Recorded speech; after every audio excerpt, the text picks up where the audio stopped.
عربی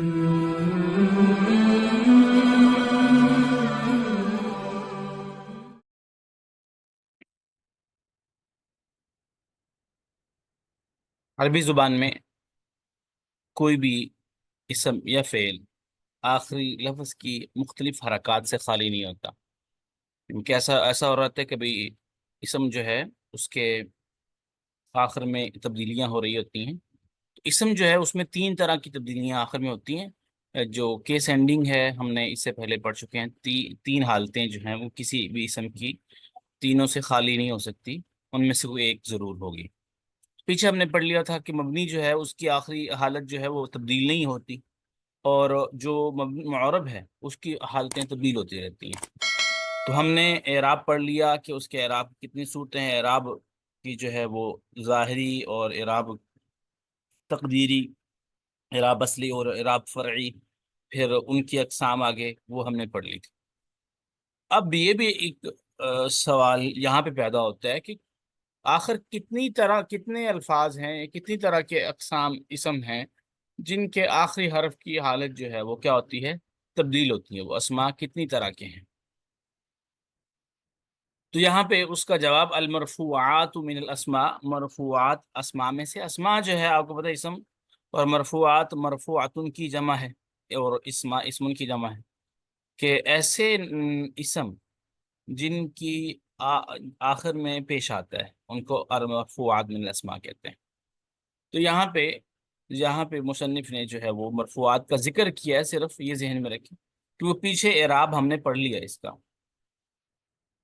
تو مرفوعات یہاں انہوں نے ذکر کیا، کہتے ہیں جی پہلے نمبر پہ ہے المبتدا والخبر، کہ مبتدا اور خبر، یعنی کہ مبتدا اس کے آخر میں بھی ہمیشہ پیش، اور خبر اس کے آخر میں بھی ہمیشہ کیا آئے گی، پیش آئے گی۔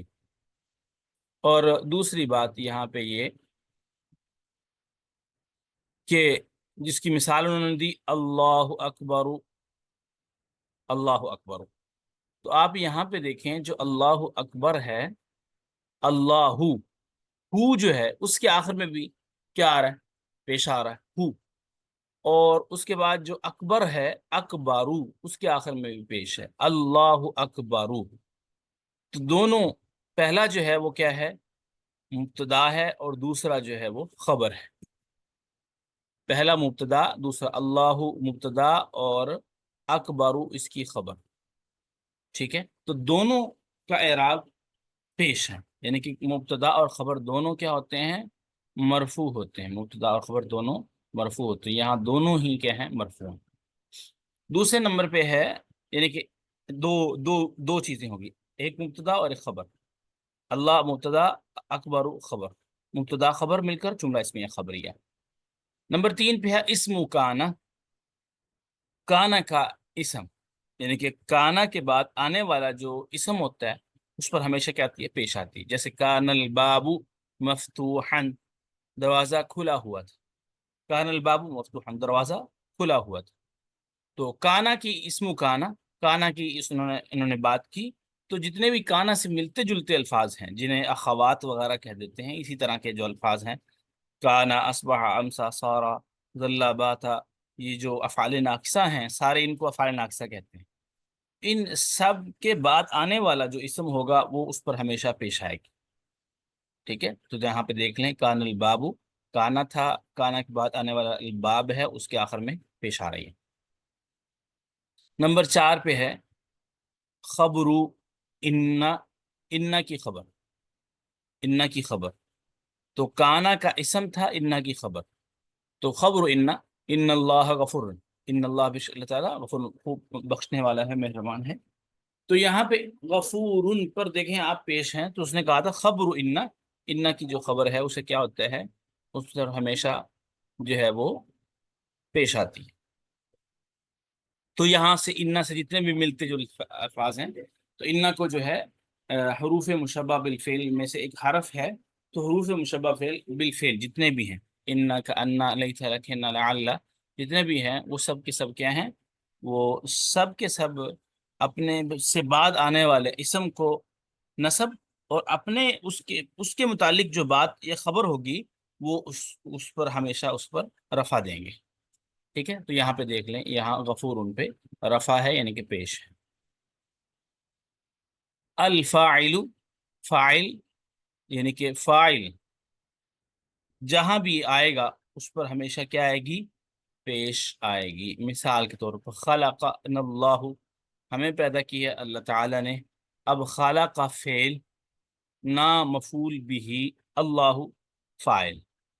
تو فعل کا فاعل ہمیشہ کیا ہوتا ہے؟ مرفوع ہوتا ہے. فعل ایک کام جس کرنے والا اور جس کے ساتھ کیا گیا. فاعل کیا ہوتا ہے؟ جس کی طرف کسی فعل کی نسبت ہو رہی ہو کہ اس نے فلاں کام کیا ہے تو وہ فاعل ہوتا ہے. تو یہاں پہ دیکھیں اللہ، پیدا کرنے والا کون ہے؟ اللہ تعالیٰ، اور اس پر کیا ہے؟ پیش آئی ہے. تو یہاں پہ آپ کو امید ہے سمجھ آ گئی ہوگی.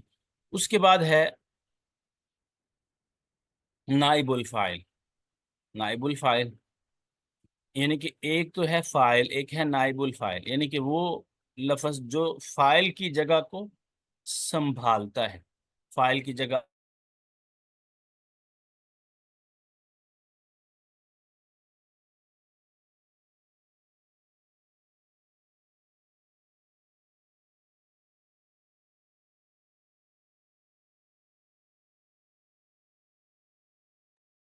جو فاعل کی جگہ آتا ہے اسے کیا کہتے ہیں؟ نائب الفاعل. نائب الفاعل یعنی کہ فاعل مثلا بجائے اس کے کہ کسی کام کو کرنے والے کو ذکر کیا جائے تو اس کی بجائے اس کو ذکر کیا جائے گا جس کے ساتھ وہ کام واقع ہوا ہے، اسے نائب فاعل کہہ دیتے ہیں. اس کا دوسرا نام مفعول ما لم یسمى فاعلہ بھی ہے. ٹھیک ہے یہ اس کا نام ہے. تو خلق الانسان من طین، انسان مٹی سے پیدا کیا گیا. تو یہاں یہ ذکر کرنے کے بجائے کہ انسان کو اللہ تعالیٰ نے مٹی سے پیدا کیا گیا ہے، یہ بات کی گئی کہ انسان کو مٹی سے پیدا کیا گیا ہے. تو اب کیا گیا ہے، کس کو پیدا کیا گیا؟ انسان کو. تو انسان اب آیا اللہ کی جگہ، یعنی کہ یہاں پہ آنا چاہیے تھا خلق اللہ الانسان. تو وہاں اب اس کا ذکر کرنے کی بجائے یہاں کیا بات آ گئی؟ خلق الانسان، انسان کو پیدا کیا گیا ہے. تو یہاں پہ الانسان کیا ہے؟ نائب فاعل، یعنی خلق کا فعل مجہول، الانسان نائب فاعل، من حرف جار، تین مجرور، جار مجرور مل کر متعلق خلق اپنے نائب فاعل اور متعلق سے مل کر جملہ فعلیہ خبریہ ہو. تو یہاں پہ انہوں نے جو ہے وہ 6 مرفوعات یعنی کہ 6 ان اسماء کا ذکر کیا ہے جن کے آخر میں ہمیشہ کیا آتی ہے؟ پیش آتی ہے. تو وہ مختلف تھے، لیکن 2 کا ذکر انہوں نے نہیں کیا. ایک ان میں سے ہے ما ولا مشبہ بلیس. ما ولا مشبہ بلیس. تو یہ لیسا جو ہے اس کو آپ سمجھ لیں، ما ولا ایک تو ما ولا ہے، ٹھیک ہے، اور وہ مشبہ بلیس ہے، علیس اللہ. تو لیسا کے متعلق تو ہم نے پڑھ لیا. تو یہ جو لیسا ہے یا لیسا سے ملتے جلتے 2 الفاظ ہیں جو لیسا والا معنی دیتے ہیں، ما اور لا. لیسا کا معنی بھی نہیں ہے، ان کا معنی بھی نہیں ہے.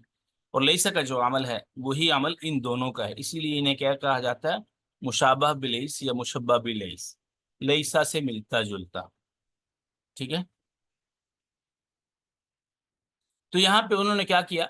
جتنے بھی ہوں گے اسما، جیسے الیس اللہ لا رجل، رجل قائم، ٹھیک ہے، یا پھر اس کو لا رجل، جیسے ما ھذا بشر، قرآن مجید میں ہے، سوری، ما ھذا بشر، یہ مرد نہیں. یوسف علیہ السلام کے متعلق عورتوں نے کہا تھا.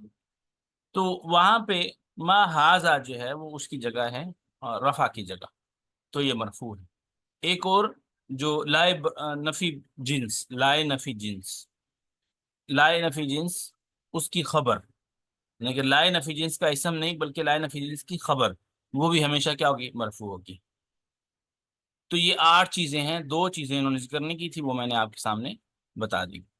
المنصوبات من الاسماء، تو اب پہلے مرفوعات کا تذکرہ ہو گیا، وہ 8 چیزیں تھی. اب منصوبات کا کہ کتنے ایسے اسم ہیں جن کے آخر میں ہمیشہ کیا آتی ہے؟ زبر آتی ہے.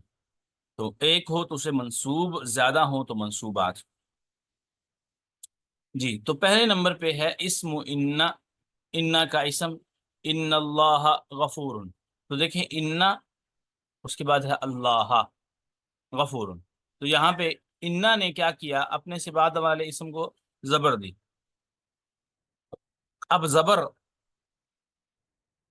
تو یہاں پہ یہ بات بھی قابل ذکر ہے کہ مثال کے طور پر رفع، ایک ہے رفع، ایک وہ لفظ جس پر رفع ہے، پیش، یعنی کہ اسے کہتے ہیں ایک ہے پیش، ایک وہ ہے جس پر پیش آئی. ٹھیک ہے، پیش اور پیش جس پر آئی ہے. ٹھیک ہے، جس پیش ہے اس کو رفع، جس پر پیش آئی ہے اس کو مرفوع، اور زیادہ ہیں جن پر پیش آنے والے لفظ تو ان کو مرفوعات. اس طرح ایک ہے زبر، اس کو کیا کہتے ہیں نصب. اب جن جن پر وہ زبر زیر پیش زبر آئی ہے مثلا، ان کو کہیں گے منصوبات. ایک ہے تو اس کو کہیں گے منصوب. تو گویا یہاں پہ مقصد یہ ہوا کہ ہا جو ہے یہ اس حرکت کا نام کیا ہے، نصب، ہا کے اوپر جو ہے، لیکن لفظ ہا کا نام اس وقت کیا ہے، منصوب. تو کیا کہیں گے، ہا جو ہے منصوب ہے. تو آخری حرف کی حالت جو ہے وہ ہم دیکھتے ہیں. تو یہاں پہ دیکھیں ان اللہ غفور، تو ان اللہ غفور، تو یہاں پہ کیا آ رہا ہے، فتحہ آ رہا ہے انا کے آنے کی وجہ سے اللہ پر. تو یہاں پہلا کہ اسم جس پر کیا آتی ہے وہ ہمیشہ زبر آتی ہے، وہ کیا ہے، انا کا اسم ہے. نمبر 2 پہ ہے خبر کانا، کانا کی خبر. جیسے مثال کے طور پر کانا الطعام لذیذا، کھانا مزیدار تھا. اب کانا الطعام، دیکھیں کانا نے جو ہے وہ رفع دیا طعامو کو اور نصب دیا لذیذن کو، یعنی کہ لذیذن کے آخر میں جو ہے وہ زال منصوب ہے. تو یہاں پہ دوسرا اسم جس پر ہمیشہ کیا آتی ہے، نصب آتی ہے، وہ ہے کانا کی خبر. نمبر 3 پہ ہے المفعول به، مفعول به. تو مفاعل کتنے ہیں، 5. ٹھیک ہے، یہاں نیچے تذکر آ رہا ہے سارا. تو سب پہ ہی کیا آتی ہے، نصب، نصب آتا ہے. سب کے آخر میں ہمیشہ زبر آتی ہے. مثال کے طور پر مفعول به، تو فہمت الدرس، میں نے سبق کو سمجھا. وہ مفعول ہوتا ہے جس پر فاعل کا فعل واقع ہوا ہوتا ہے، اسے مفعول به کہتے ہیں. جس پر کوئی کام واقع ہوا ہوتا ہے اسے مفعول به کہتے ہیں. تو مفعول به، تو فہمت الدرس، میں نے سمجھا سبق کو، اور سمجھنے کا جو اب کام ہے وہ واقع ہوا ہے درس پر، اور سمجھنے والا کون ہے، میں ہوں. المفعول به، چوتھے نمبر پہ ہے مفعول فی، چوتھے نمبر پہ ہے المفعول فی. تو مفعول فی کیا ہے، مفعول فی وہ جگہ یا وقت جس میں کوئی کام واقع ہو رہا ہوتا ہے. ٹھیک ہے، تو سافر ابی لیلن، میرے ابا جان نے رات کو سفر کیا، تو رات میں سفر کیا، میں. ٹھیک ہے، جلست عند المدیری،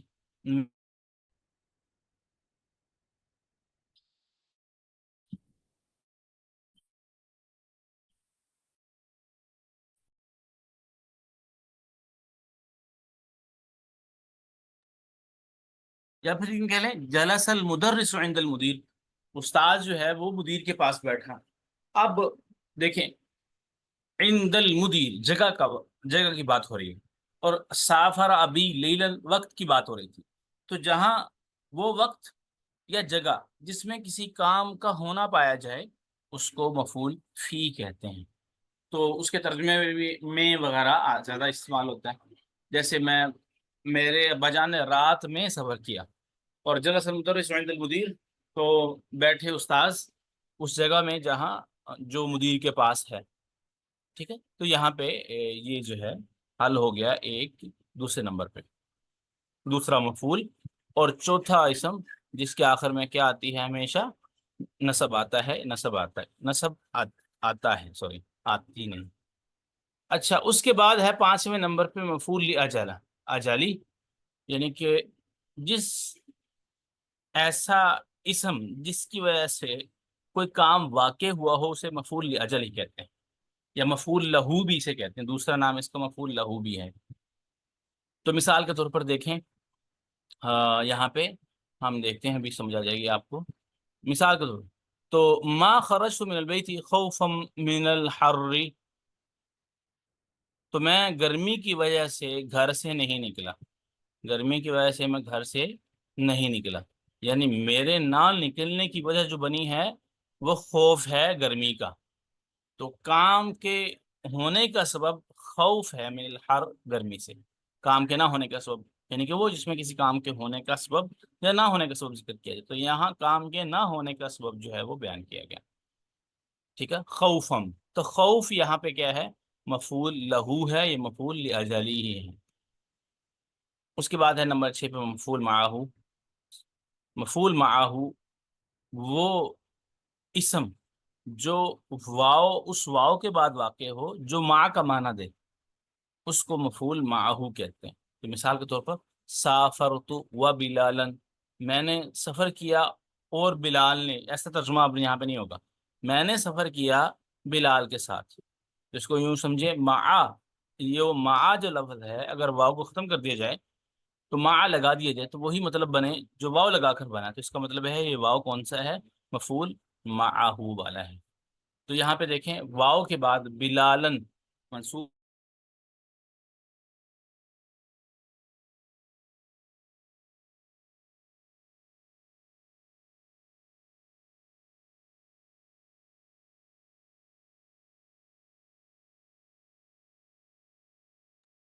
تو یہاں پہ جو واو ہے اس نے کس کا معنی دیا، مع کا معنی دیا، تو ایسے واو کو جو مع کا معنی دے اسے مفعول معاہو، اسے واو مع کہتے ہیں، اس کے بعد آنے والے اسم کو مفعول معاہو کہتے ہیں۔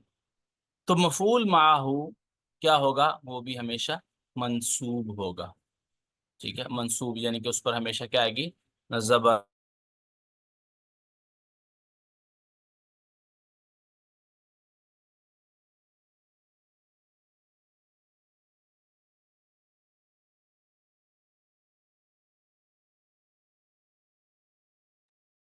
سوری کچھ نیٹ ورک کا ذرا ایشو بن رہا ہے، چلیں اللہ خیر کرے۔ جی، تو مفعول معاہو، اس کے بعد ہے مفعول مطلق، مطلق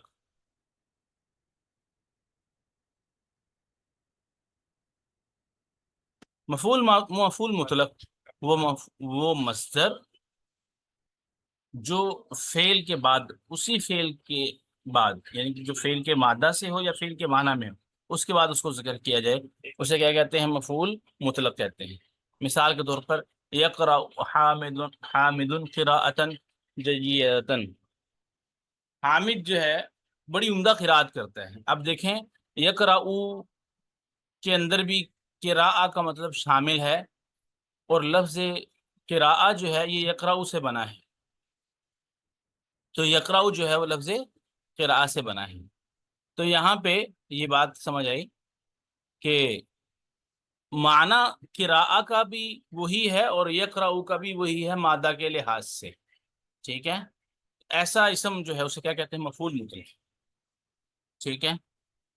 مثال اب یہاں پہ آپ کے سامنے ہے، اب یہاں پہ دیکھیں جو قراءتن ہے وہ اس پہ نصب آیا ہے، تو ایسا اسم جو اسی فعل کے بعد یا اسی مادہ سے یا فعل کے ہم معنی ہو اس کے بعد ذکر کیا جائے اسے مفعول مطلق کہتے ہیں، اور اس پر ہمیشہ نصب آتا ہے، تو یہاں تن جو ہے یہ مفعول مطلق ہے اور یہ اس کی صفت ہے آگے جلیدہ۔ مثال کے طور پر اس کی ترکیب یوں کریں گے، یقرأ فعل، حامد فاعل، قراءۃ موصوف، جیدۃ صفت، موصوف سے مل کر یقرأ کا مفعول مطلق، تو یقرأ فعل اپنے فاعل اور مفعول مطلق سے مل کر جملہ فعلیہ خبریہ ہوا۔ آگے اس کے بعد ہے الحال، حال، جدی یصلی قاعدا، میرے جو دادا ہیں وہ بیٹھ کر نماز پڑھتے ہیں، تو حال کیا ہے، جس میں کسی کی حال بیان کی جائے، تو حالت کسی کی بھی ہو سکتی ہے، مفعول کی بھی ہو سکتی ہے، فاعل کی بھی، اس مبتدا کی بھی، خبر کی بھی، تو کسی کی بھی ہو سکتی ہے۔ تو یہاں جدی دادا جان کی جو ہے وہ حالت بیان ہو رہی ہے، تو وہ ہوا ضمیر سے حال ہے، یعنی کہ میرے دادا نماز پڑھتے ہیں اس حال میں کہ وہ بیٹھے ہوئے ہوتے ہیں، اس کے ترجمے میں حال کر لیں، تو قاعدن یہاں کیا ہے، حال ہے، تو یصلی کے اندر ہوا ضمیر ذوالحال ہے۔ مثال اس کی ترکیب ایسے کریں گے، جدی مضاف مضاف الیہ مل کر مبتدا، یصلی فعل، ہوا ضمیر ذوالحال، قاعدن حال، حال ذوالحال مل کر یصلی فعل کا فاعل، فعل اپنے فاعل سے مل کر جملہ فعلیہ خبریہ ہو کر یہ جدی مبتدا کی خبر، مبتدا خبر مل کر جملہ اسمیہ خبریہ ہوا۔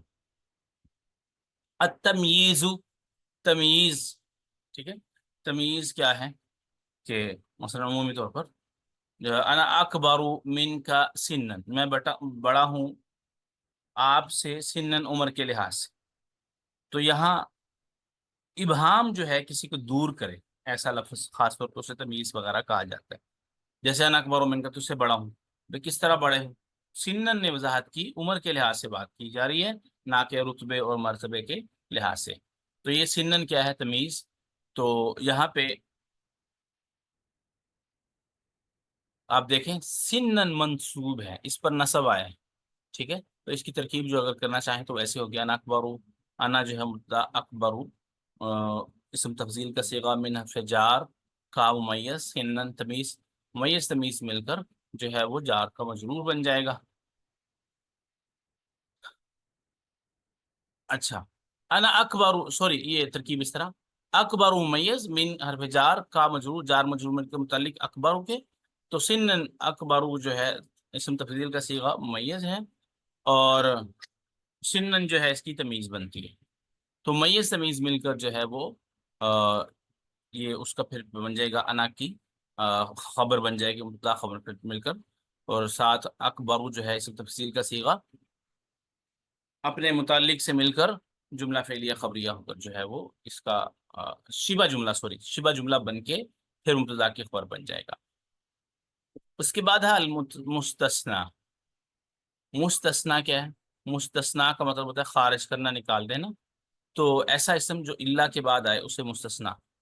ہوتا یہ کہ اللہ سے پہلے جو حکم ہوتا ہے کسی بھی جملہ میں، اور اللہ کے بعد والے جو لفظ ہوتا ہے وہ اسم جو ہوتا ہے وہ اس سے نکل گیا ہوتا ہے. مثال کے طور پر حضرت اللہ کلہم الا حامدا، سارے طالب علم حاضر ہوئے مگر حامد حاضر نہیں ہوئے.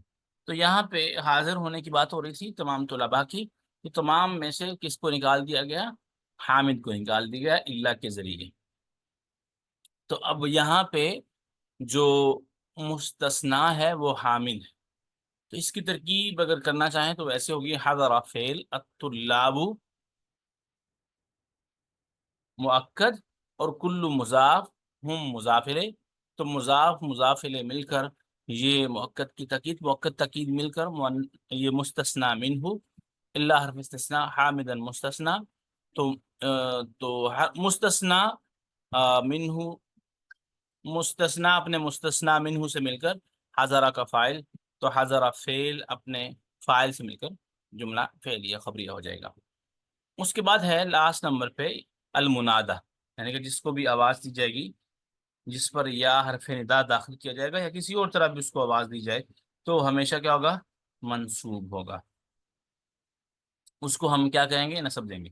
مثال کے طور پر تو یا عبد اللہ، یہاں پہ جو انہوں نے کہا عبد اللہ، اللہ کے بندے. تو یہاں دیکھیں جو اعراب ہے، یا عبد اللہ، منادہ وہ جس کو آواز دی جاتی ہے، یا حرف ندا ہے، اور منادہ جس کو آواز دی جائے. تو یا عبداللہ. تو یہاں پہ یہ بھی تھوڑا سا ذہن میں رکھیں کہ کچھ لوگوں نے جو منادہ ہے اس کو مفعول بہ میں ہی شمار کیا ہے، تو وہاں اس کو الگ حیثیت سے ذکر نہیں کرتے کہ یہ الگ منصوبات میں سے ہے. کیونکہ یا عبداللہ کا جو اگر معذوف نکالا جائے تو وہ یہ بنتا ہے ادعو عبداللہ، میں اللہ کے بندے کو بلاتا ہوں، تو یہ مفعول بہ بن جائے گا. یا جو ہے وہ قائم مقام ہے ادعو کے، اس لیے ان کو ذکر نہیں کیا. تو یہاں پہ انہوں نے 11 کا تذکرہ کیا، اور 11 میں سے ایک الگ جو ہے وہ ذکر کیا. تو پیچھے جو میں نے بتایا تھا لائے نفی جنس، اور جو ہے کانا کی خبر وغیرہ، ادھر انہوں نے ذکر کیا اسم، ہاں ما ولا مشبہ بلیس کی خبر. یہاں پہ ما ولا مشبہ بلیس کی خبر، جیسے ما ہادہ باشارہ، اور یہ ایک بات. اور دوسری بات جو ہے وہ انہوں نے لائے نفی جنس، لائے نفی جنس کا تذکرہ نہیں کیا. تو یہ اگر وہ کریں تو پھر اس طرح یہ 12 صورتیں بن جاتی ہیں. منادہ جو ہے یہ کس میں شامل ہو جائے گا؟ مفعول بہ میں ہی شامل ہو جائے گا. ٹھیک ہے، آگے جو ہے وہ ایک رہ گیا منصوبات. 2 ہم نے پڑھ لی، یعنی کہ ہمیشہ جن پر زبر آتی ہے اور ہمیشہ جن پر پیش آتا ہے. اب وہ چند حروف، چند اسماء وہ ہیں جن پر ہمیشہ کیا آتے ہیں؟ زیر آتی. وہ 2 طرح سے ہیں. نمبر 1 جو ہے انہیں کیا کہتے ہیں؟ جن پر ہمیشہ زیر آئے مجرور کہتے ہیں یا مجرورات، ایک ہو تو مجرور، زیادہ ہو تو مجرورات۔ تو دو اسم ایسے ہیں جن پر جر آتی ہے، پہلے نمبر پہ ہے المضاف الیہ، مضاف الیہ، جیسے القرآن کتاب اللہ، قرآن جو ہے وہ اللہ کی کتاب ہے۔ القرآن مبتدا، کتاب مضاف، لفظ اللہ مضاف الیہ۔ یہ مضاف الیہ کیا ہوتا ہے؟ جس کی طرف کسی کی نسبت یا اضافت کی جاتی ہے، اور جس کی اضافت یا نسبت ہوتی ہے اس کو مضاف کہتے ہیں۔ تو یہاں پہ اللہ ہی جو ہے وہ مضاف الیہ ہے، دیکھیں وہ مجرور ہے۔ تو یہ نمبر اے پہ ہے، مضاف الیہ ہمیشہ کیا ہوتا ہے؟ مجرور ہوتا ہے۔ نمبر دو پہ ہے المسبوق بحرف جر، وہ اسم جس سے پہلے کیا ہے؟ حرف جر ہے۔ مثال کے طور پر الطلاب فی الفصل، طالب علم کیا ہے؟ کلاس میں ہے۔ اب فی حرف جار ہے، الفصلی یہ مجرور ہے، ٹھیک ہے؟ تو الفصل پر زیر آنے کی وجہ، جر آنے کی وجہ وہ کیا ہے؟ اس کے نیچے زیر کا آنا ہے، سوری فی حرف جار کا اس سے پہلے آنا ہے۔ تو یہ دو جو ہیں مجرورات ہیں۔ تو اگر جو ترتیب میں نے بتائی اس کے مطابق 8 منصوبات، سوری 8 مرفوعات، 12 منصوبات، 2 مجرورات، تو 8 12 کتنے؟ 20، اور 20 2 22، تو صرف 22 الفاظ اسماء اگر کسی کو پتا ہو کہ وہ 22 اسماء کے کیا حرکات آتی ہیں، یعنی کہ اب جو بھی حرکت آئے گی زبر زیر پیش میں سے انہی 22 کے اندر سے آئے گی، تو اگر یہ یاد کر لیں اس طرح جو ہے اعراب حل کرنے میں آسانی ہوتی ہے۔ اور جب کسی لفظ کا اعراب حل ہو جائے تو اس کا ترجمہ کرنے میں آسانی ہوتی ہے، کیونکہ اس کا ترجمہ اعراب کے مطابق ہی ہوتا ہے، زبر زیر پیش کو سامنے رکھ کر ہی کیا جاتا ہے عربی میں، اس کے بغیر اس کا ترجمہ ممکن نہیں ہوتا۔ تو یہ تھی۔ اب چوتھے نمبر پہ ایک اور چیز ہے، وہ یہ کہ بسا اوقات ایک ایسا اسم ہوتا ہے جس پر بظاہر وہ اعراب نہیں آنا چاہیے جو اس پر آیا ہے، لیکن اس پر وہ اعراب اس لیے آتا ہے کہ وہ اپنے سے پہلے والے کے پیچھے چل رہا ہوتا ہے۔ تو ایسا اسم جو اپنے سے ما قبل، اپنے سے پہلے والے لفظ کا اعراب قبول کرے، اسے کہتے ہیں تابع، اور اسی جمع ہے التوابع۔ تابع کا مطلب ہوتا ہے پیچھے چلنے والا۔ تو اب تابع کی تعریف کیا ہوئی؟ التابع هو الاسم المشارک، وہ اسم ہے المشارک جو شرکت کرتا ہے لما قبلہ، اپنے سے پہلے والے لفظ کے ساتھ، اسم کے ساتھ، فی اعراب ہی، اس کے اعراب میں، مطلقاً مطلق طور۔ مطلق طور سے کیا مراد؟ کوئی بھی اعراب ہو، اس نے صرف کیا کرنا ہے؟ اس سے پہلے والے جو ہے اس کا اعراب قبول کر لینا ہے۔ مثلا چاہے پیش ہے، چاہے زیر ہے، اور چاہے زبر ہے، یعنی کہ جس کو ضمہ ہے، فتحہ ہے، کسرہ ہے، کوئی بھی اعراب ہو اس کو وہ کر لے گا، قبول کر لے گا۔ تو اس میں بطور خاص ہر اسم تو قبول نہیں کرتا، چند اسماء ہیں۔ مثال کے طور پر یہاں پہ جو پہلے نمبر پہ ہے النعت، جس کو ہم پہلے پڑھ چکے ہیں، اور صفت، موصوف صفت۔ تو صفت بعد والا اسم ہوتا ہے اور موصوف پہلے والا اسم، تو وہ کیا کرتا ہے؟ اپنے سے پہلے والے کا اعراب ہمیشہ قبول کرتا ہے۔ اچھا، اب مثال کے طور پر ہم صرف تذکرہ کریں گے کیونکہ چیزیں یہ پڑھی جا چکی ہیں، ٹھیک ہے؟ تو وہ اعلیٰ اربعۃ انواع، یہ 4 چیزیں ہیں، 4۔ نمبر 1 پہ ہے النعت والتوکید والعطف والبدء، اور چند لوگوں نے ایک 5ویں قسم بھی عطف بحرف، ایک تو ہو گیا یہ والا، اور عطف بیان کے نام سے جو ہے وہ انہوں نے ذکر کی ہے، جو اپنے سے پہلے والے کا اسم قبول کرتے ہیں۔ النعت، نمبر 1 پہ ہے النعت۔ نعت وہ اسم جو کسی خوبی یا برائی کو بیان کرے اپنے سے پہلے والے اسم کی۔ تو ایسا اسم جو اپنے سے پہلے والے اسم کی برائی یا اچھائی یا خوبی کو بیان کرے گا، اسے کیا کہیں گے؟ نعت یا صفت۔ اس کا دوسرا نام کیا ہوگا؟ صفت۔ تو ایسی صورت میں جب کسی کی اچھائی یا برائی بیان کی جا رہی ہوگی تو پھر اس کے ساتھ جو ہے وہ آپ یہ دیکھیں تینوں طرح کے اعراب جو ہیں اس پر آئیں گے۔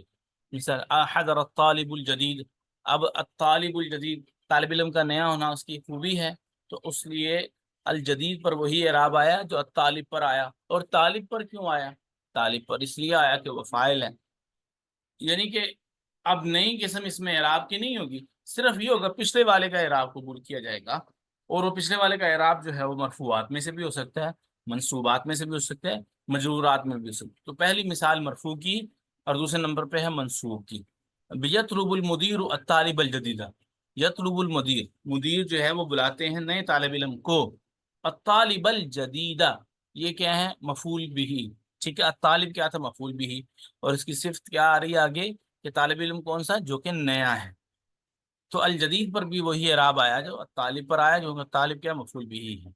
المجرور، ھذا دفتر الطالب الجدید، یہ نئے طالب علم کا رجسٹر ہے۔ تو یہاں پہ الطالب الجدید یہ دونوں موصوف صفت ہے، الطالب موصوف، الجدید صفت ہے۔ تو الجدید پر وہی اعراب آیا جو الطالب پر اعراب آیا ہے۔ تو امید ہے یہ آپ کو سمجھ آیا ہوگا۔ اس کے بعد ہے التوکید۔ تو اکد یؤکد توکیدن سے ہے، اس کا مطلب ہوتا ہے کسی چیز کو پختہ کرنا، بات کو پختہ کرنا۔ تو بسا اوقات ہی ہوتا ہے انسان ایک بات کو پختہ کرنے کے لیے اسے دہراتا ہے، یا ایک بات کو پختہ کرنے کے لیے اس کے ساتھ ایسے لفظ کو بڑھاتا ہے جس سے یہ معلوم ہو کہ یہ بات بڑی پختگی سے اور بڑے یقین کے ساتھ کہہ رہے ہیں، اس نے ایسا کر دینا ہے یا اس نے ایسی کو خبر دی ہے۔ تو یہاں پہ مثال کے طور پر دیکھیں، اب پھر یاد رکھیں جس لفظ کے ذریعے تاکید ہوگی اس کو کیا، جس کی تاکید کی جائے گی جس میں پختگی پہ، اسے مؤکد، اور جو لفظ آئے گا کسی بات کی پختگی کے لیے اسے تاکید کہیں گے، مؤکد اور تاکید۔ پھر اس کا مطلب یہ ہوا جو مؤکد کا اعراب ہوگا وہی تاکید کا اعراب ہوگا، ٹھیک ہے۔ تو مؤکد تاکید جو ہے، اور مؤکد پر کا اعراب کیا ہوگا؟ جس کی تاکید کی اس کا اعراب وہی مرفوعات، منصوبات یا مجرورات میں سے کوئی ہوگا۔